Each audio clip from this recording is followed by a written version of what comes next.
L'avenir de vos enfants est votre priorité. Pour cela, le choix d'une école de qualité est indispensable. Pour le développement, l'épanouissement et la sécurité de vos enfants, choisissez un établissement qui allie un enseignement de pointe et un cadre exceptionnel d'études. Le groupe scolaire Hadja Mariam Camara possède ces qualités qui permettent à votre progéniture d'apprendre et de comprendre sereinement. Les enseignants y ont été sélectionnés à la suite des textes pédagogiques. Les salles de classe sont entièrement climatisées au primaire et à la maternelle et sous vidéosurveillance accessible aux parents d'élèves à partir de leur smartphone. Le groupe scolaire Hadja Mariam Camara prépare votre enfant aux défis de demain. Nous les rendons compétitifs face à la concurrence sur le marché d'emploi, mais aussi les préparons à entreprendre et à innover pour être des acteurs du futur. Pour cela, nous avons mis à leur disposition un laboratoire de pointe, une bibliothèque et une salle informatique multimédia pour faciliter la recherche.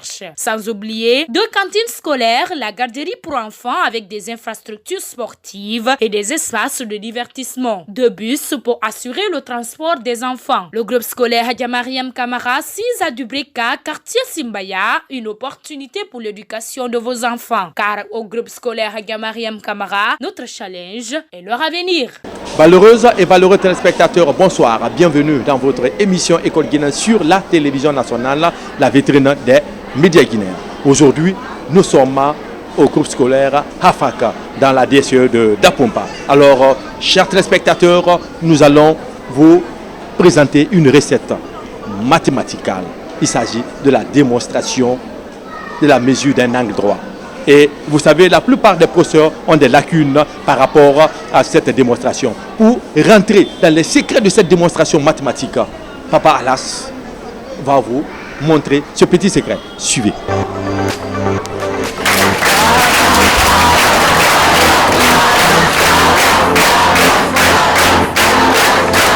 Nous allons démontrer aujourd'hui que lorsque 2 droites sont perpendiculaires et qu'on dit que les 2 forment un angle droit, effectivement la mesure de cet angle-là est de 90. Nous allons démontrer ça. Démonstration de la mesure d'un angle droit. C'est une droite qui est là devant vous comme ça, que je vais appeler droite D. On va essayer de tracer la perpendiculaire à cette droite passant par un point. Pour cela, je vais marquer 2 points ici, sur la droite, et puis au hasard. Ensuite, je forme les arcs de cercle de centre A et de rayon AB, un autre arc de cercle de centre B et de rayon toujours AB. Vous avez vu? Voilà. C'est ça, hein? Je trace un premier arc de cercle au-dessus et un autre arc de cercle en dessous. J'envoie la pointe ici. Je trace un premier arc de cercle et un deuxième arc de cercle. On se rend compte qu'en essayant de joindre ces 2 points d'intersection, nous traçons une autre droite que je vais appeler la droite D' et qui coupe la droite D en ce point O. Et D et D' forment quel angle? Un angle. C'est ce qu'on va voir avec le rapporteur. Et vous voyez, avec le rapporteur, la mesure fait combien de degrés? 90 degrés. 90 degrés. Et on va confirmer avec l'équerre. Et avec l'équerre, vous voyez, avec l'équerre, effectivement, nous avons combien? 90 degrés. C'est un angle droit. Oui. Merci. Ces 2 instruments n'ont fait que confirmer. Nous allons démontrer mathématiquement la venue de ces 90 degrés par un calcul. Pour cela, je vais tracer un triangle rectangle. Je construis un triangle rectangle. Voici le triangle rectangle. Lorsqu'on essaye de mettre l'équerre et la règle en présence, Les deux forment un angle droit. Nous avons le sommet A, sommet B et sommet C. Donc ce triangle-là est rectangle en A. Ici, la mesure est de combien de degrés? C'est ce qu'on va démontrer. Justement, c'est ça le but de notre travail. Pour cela, tout triangle rectangle est inscriptible dans un cercle. Pourquoi? Parce que le plus grand côté du triangle appelé l'hypoténuse est le diamètre du cercle circonscrit. Voilà pourquoi je vais trouver le centre de ce diamètre. Pour cela, je vais tracer un arc de cercle ici. Et là, un autre arc de cercle. J'ai le premier point d'intersection. Je dérègle l'écartement un tout petit peu. Je trace un autre arc de cercle, histoire de construire un deuxième point d'intersection. J'ai ces deux points d'intersection là que je vais joindre. À ce niveau, j'ai le point I. À partir du sommet I, on va construire un cercle de centre I et de rayon IA ou bien IB ou bien IC. Vous voyez? Voilà. Vous avez vu? Les trois sommets ont été touchés. C'est bon. C'est notre cercle ça. Les trois sommets appartiennent à ce cercle. Ah, c'est le centre du cercle, non? Oui. Comme il appartient au cercle, alors le segment IA, le segment IB et le segment IC ont tous la même longueur. Alors je vais codifier ça. Voilà, je vais codifier ça. Que ce côté ici égale le côté IA et égale le côté IB. Nous venons de mettre en évidence l'existence de trois triangles, dont deux sont isocèles. Il y a le premier triangle IAB, le deuxième IAC et le troisième ABC. Bien. Donc, je vais considérer le triangle IAB. Considérons. Si nous considérons ce triangle, nous voyons que le côté IA a même longueur que le côté IB. C'est d'ailleurs le rayon du cercle. Je vais mettre ça dans l'organigramme. Conséquence. Si IA égale à IB, donc ce triangle-là est isocèle. Très bien. Triangle IAB, isocèle. Mais quelle est la lettre qui est répétée? I. Alors, isocèle en I. Isocèle en I. Et quand un triangle est isocèle, ça veut dire la mesure des angles formés par sa base, les deux mesures ont même valeur numérique. Oui. Alors, l'angle là a même mesure que l'angle là. On est d'accord? Oui. Donc, la mesure MES de IAB est égale mesure de IBA. Ça nous fera la première équation. Le triangle IAB est isocèle. Ces deux côtés ont la même longueur. Par conséquent, les deux angles-là ont même mesure. Ça nous fait la première équation. On va considérer le triangle IAC. Dans le triangle IAC aussi, qu'est-ce que nous remarquons? IA égale à quoi? IC. Égale à IC. Si IA égale à IC, donc le triangle IAC est aussi isocèle en I. Isocèle en I.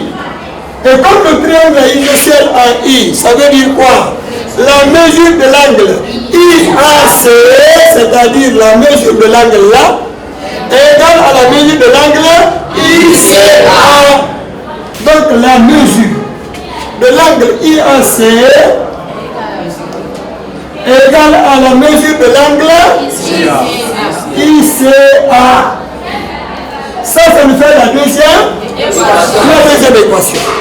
Quelle que soit la nature d'un triangle, la somme de ces angles mesure combien de degrés? 180 degrés. Très bien. Alors par conséquent, lorsque je considère le triangle IAB, la mesure de l'angle IAB plus la mesure de l'angle IBA plus la mesure de l'angle AIC, oui ou non? Oui. Nous sommes dans ce triangle IAB. Oui. AIB, c'est ça, hein? Oui. Regardez, IAB, ça c'est l'angle là. Plus la mesure de l'angle IBA, ça c'est l'angle là. Plus la mesure de l'angle AIB, ça c'est la mesure là. La somme des trois angles la forme combien de degrés? 180 degrés. Très bien, donc AIB égale à 180 degrés. Or, nous venons de démontrer que dans le triangle IAB, la mesure de IAB est égale à la mesure de IBA. Très bien. Donc IAB, IBA, les deux ont la même mesure. Par conséquent, on peut réduire cette expression en disant quoi? Ou bien 2 fois la mesure de l'angle IAB plus la mesure AIB est égale à combien? On va appeler ça l'équation E.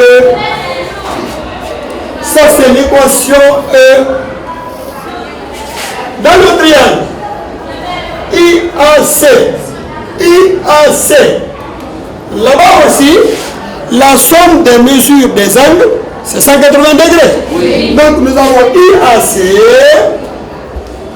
mesure de l'angle IAC, plus la mesure de l'angle ICA, plus la mesure de l'angle AIC. Voilà, c'est-à-dire l'angle là, c'est ça non? Oui. Mesure de l'angle AIC égale à combien? 180 degrés. Mais nous avions dit quoi?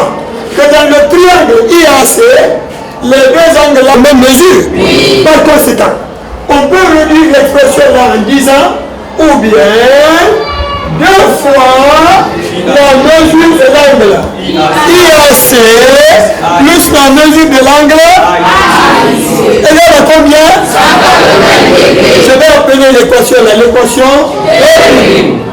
Et chers élèves, on va essayer de faire la somme de ces deux équations. En faisant la somme de l'équation E et de E', nous obtenons ceci. 2 fois la mesure de IAB plus la mesure de AIB égale 180 degrés. 2 fois la mesure de IAC plus la mesure de AIC égale aussi à combien? 180 degrés. On additionne les deux la membre à main. On pourrait mettre 2 en évidence. Oui. 2 fois la mesure de IAB plus la mesure de IAC. C'est-à-dire, en additionnant les deux, il y a 2, je peux mettre 2 en facteur. Hein? Oui. Maintenant, plus la mesure de AIB plus la mesure de AIC est égale à combien? 180 degrés plus 180 degrés. Mais je préfère écrire sous cette forme. On pouvait écrire 360 degrés, hein? Oui. Mais de préférence, acceptons d'écrire comme ça. Et le pourquoi vous allez voir tout à l'heure. Alors, que représente la mesure de IAB plus mesure de IAC? Revenons sur notre schéma. Regardez ce qu'on a réalisé. IAB, c'est l'angle là. IAC, c'est l'angle là. Et la somme de ces deux angles là, c'est ce qui forme l'angle droit. Oui ou non? Oui. Et l'angle droit là, c'est l'angle de sommet A. Hein? Oui. Qu'on pourrait appeler autrement l'angle BAC ou bien l'angle CAB.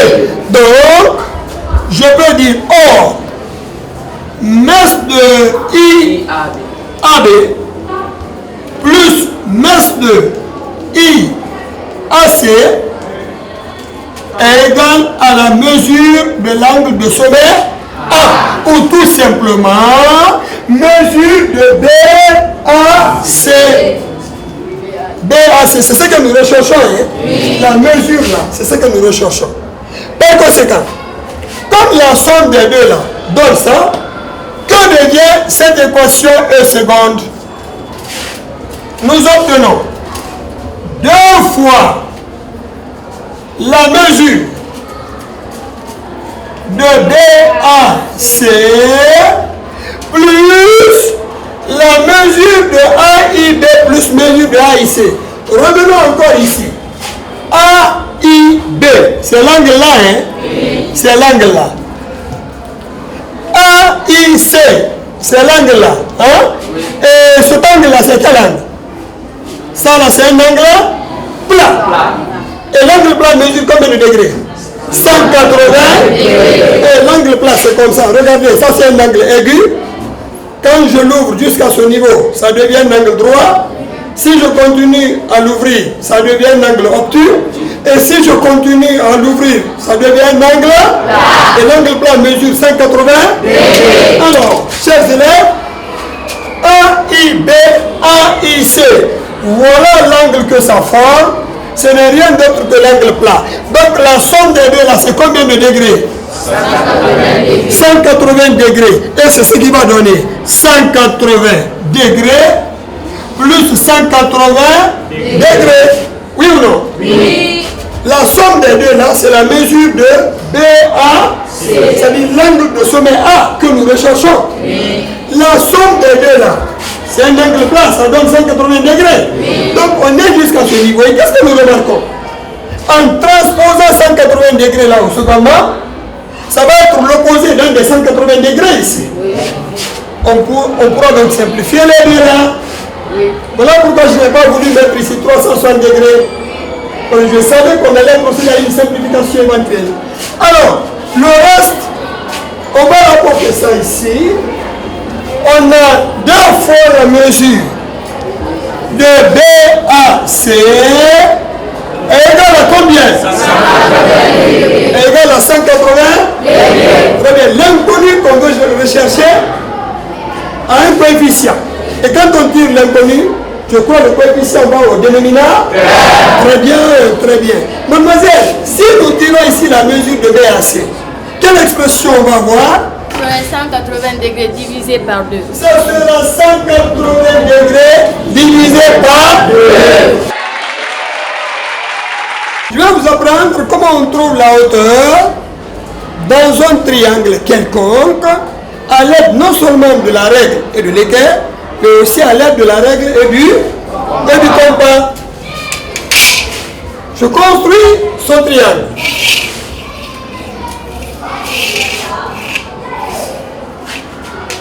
C'est un triangle ABC.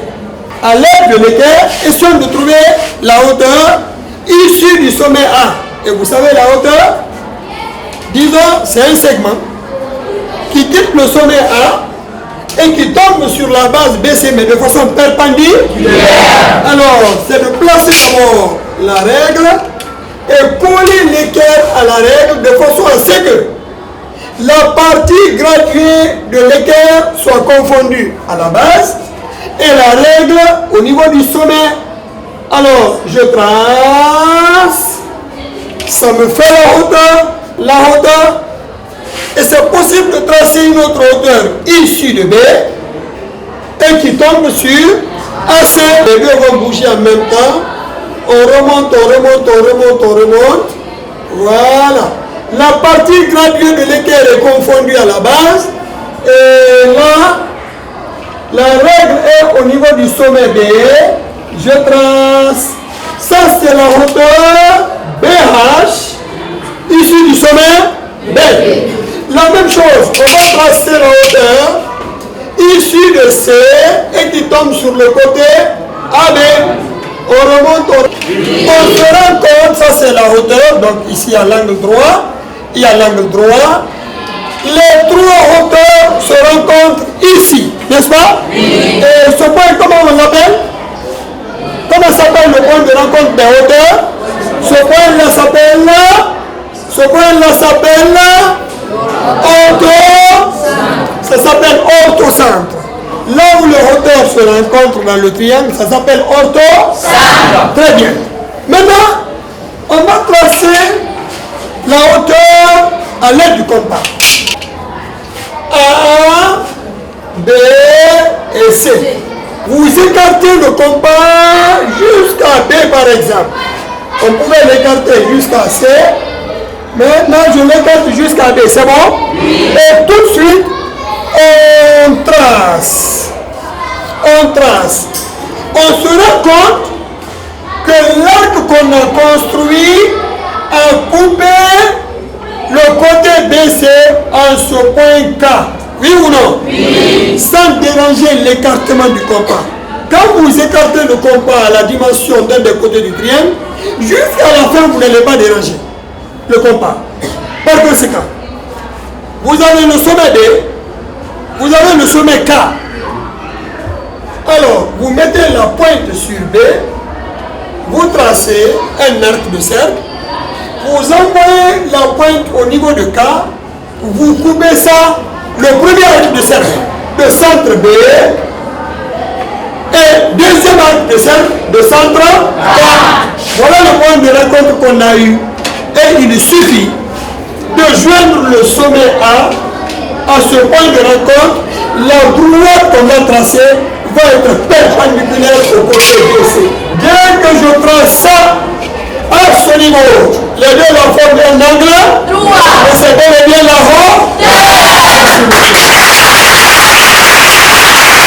Un tonnerre d'applaudissements pour ce talentueux professeur de mathématiques, des sciences physiques, il faut dire comme ça, parce que les mathématiques, la physique et la chimie, il est excellent dans ces trois matières. Applaudissez encore pour ce talentueux professeur.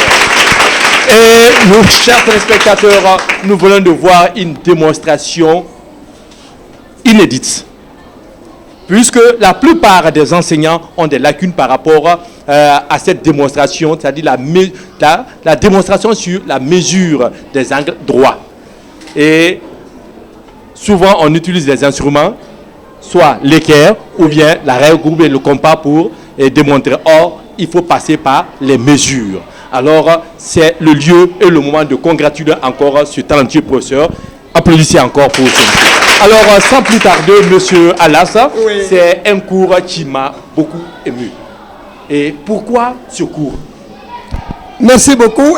Vous savez, jusque-là, les enseignants pensent que nous sommes dans l'abstraction. On va cesser de rester dans l'abstraction pour se retrouver dans le concret. Vous savez, un enseignant n'est pas un simple exécutant. Il a un regard critique sur le contenu du savoir scientifique. C'est ce qui lui permet d'innover, d'imaginer de nouvelles approches dans sa manière d'enseigner. Donc, ce cours, il est tellement important. Depuis l'élémentaire, en 5e année, en 4e année, on continue à dire aux enfants, l'angle droit mesure 90 degrés, l'angle droit mesure 90 degrés. Mais les enfants voudront bien savoir un jour comment c'est 90 degrés. Les instruments qu'on utilise pour montrer les 90 degrés ne sont que des instruments de confirmation. En ce qui concerne la démonstration, il faut bel et bien aller au-delà. Alors c'est ce que vous avez vu comme ça, pour que les enfants sachent que tout ce qu'on est en train de leur dire, comme théorème, comme propriété, tout est démontrable.